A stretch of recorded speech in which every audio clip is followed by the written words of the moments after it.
Today I'll share the recipe of Raj Kachori chaat. Chaats play a very important role in Indian cuisine. They are a mixture of spicy and sweet and very tangy flavor, and the basic flavor of chaat completely depends upon the region where the chaat are prepared. This chaat is specialty of Delhi. It's Delhi famous Raj Kachori chaat. So I hope you'll like this recipe. Do give this recipe a try. Your taste buds will be amazed by the flavors of this recipe. So So's Food Corner style Raj Kachori chaat. Hey guys, I'm Subankari and I welcome you all to my channel So's Food Corner.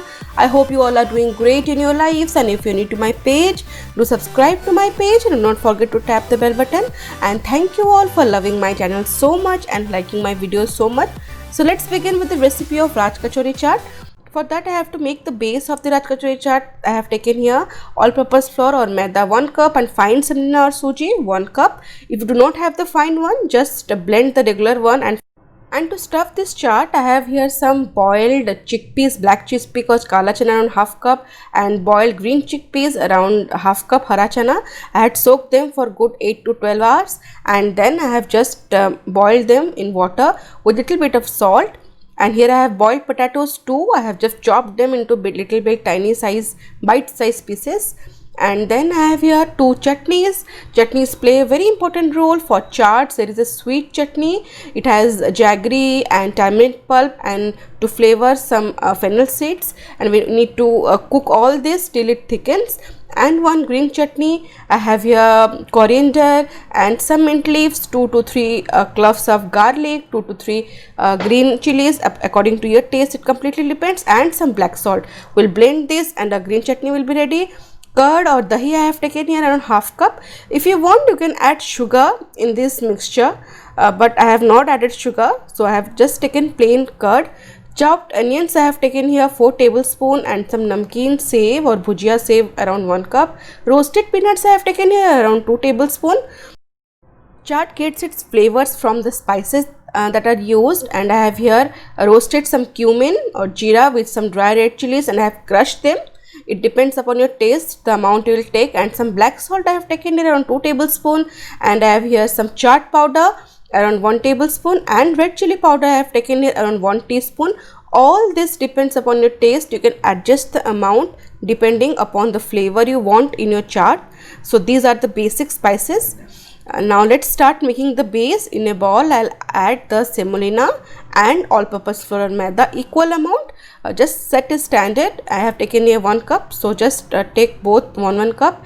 And baking soda I have taken here 1/4 teaspoon, and salt ½ teaspoon. Mix everything, and to this we need to add clarified butter or ghee around 5 tablespoons. Actually I would suggest to use ghee, not the regular refined oil, because ghee adds to the crunchiness, and these puris are more stiff when ghee is added. So I would suggest you always use ghee to make this Raj Kachori, and believe me, the kachoris will turn out super crispy. Now mix everything, and this will start binding together in this phase. As we make namkeens in Indian cuisine, the same way, khasta namkeens. Now add water little by little to make a stiff dough. We don't want a soft dough here, because we are using semolina here, and semolina will gradually absorb the water. So just add little by little till you need a little medium thick dough. I'll just show you the consistency, and you can see I have kneaded this dough and it's looking good now, and this dough is perfect. You can see from the texture.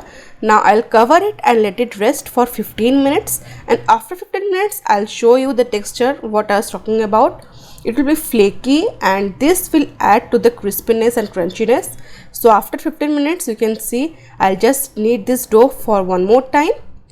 This adds to the dough texture. After resting, just knead it once always. And now I'll show you the texture. So this is what I was talking about. There is a beautiful texture inside. It's flaky, and it will be super crispy once we make the kachoris out of this.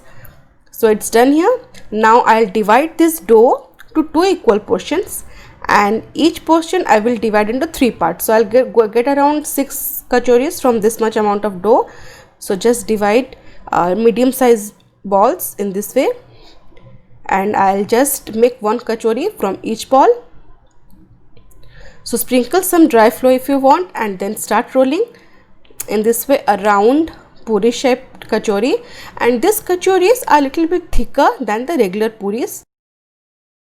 And meanwhile, I have placed oil in a kadhai to fry these puris because I want this oil to be super hot. So this is done here, and see, the thickness should be little bit more than the regular puri. So this is ready. Now let's fry this. And as I said, the oil should be steaming hot, super hot. At this stage, carefully add the kachori and use a spatula to press it so that it puffs up. See, just press it in this way.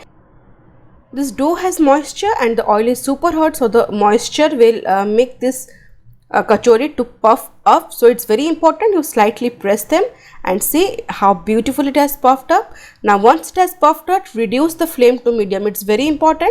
We need to do the next process in medium flame, and it will take some time, 2 to 3 minutes, so that each kachori gets crispier. And see, now I'll start frying this kachori on medium flame for good 2 to 3 minutes till it's crispy. And I'll use a spatula to pour the hot oil on top of this kachoris so that they will turn super crispy. And see, my kachoris are looking great. They have fried so nicely. Now I'll take them out from oil and rest it for 5 to 6 minutes till they cool down, and after that I'll serve it. Just make a hole in the center. Be careful because you might break this kachori, so I'll just use a spoon, and it's super crispy. And I'll just make a space in the center and add my stuffing. First goes the boiled potatoes at the base, and then I'll add both the chickpeas, the black one and the green one. You can also add the regular chickpeas, the kabuli chana. And then I'll add seasoning. First goes black salt, then some red chili powder, chaat powder, crushed cumin and red chili goes in. Completely depends upon your taste. Then some finely chopped onions goes in, and then 1 to 2 tablespoons of curd. The sweet tamarind chutney goes in, and the green one, the flavor completely depends upon your choice. And then we have to top it off with all the stuffing again, a little bit of potatoes, some black chana and the green one, and then goes onions. Basically we have to fill this up. And again I'll repeat the spices. The onions goes in, and the red chili powder, black salt, and lastly the curd, and then the green chutney and the tamarind chutney. It's looking so tempting. And then to season it, I'll again add some chaat powder, crushed cumin and dry chili, and then finally some black salt and the namkeen sev or bhujia, and roasted peanuts goes on top, and some sweet chutney. And to make it more beautiful and attractive, I'll add some curd and the chutney on the side of this kachori to make it more appealing, and of course it adds to the taste. And then goes some green chutney. And to complete everything and wrap it up, I'll add some pomegranate seeds and again top it off with some sev. So this is looking so heavenly. It was so nicely decorated and the taste was so awesome. So do give this recipe a try. Your taste buds will thank you. And as I said, it's a famous recipe of Delhi. So Delhi side Raj Kachori chaat is ready. I hope you have liked this video. Do give a thumbs up, share with your family and friends, and do not forget to subscribe to my page. See you in next video. Till then, stay safe, love life and happy fooding.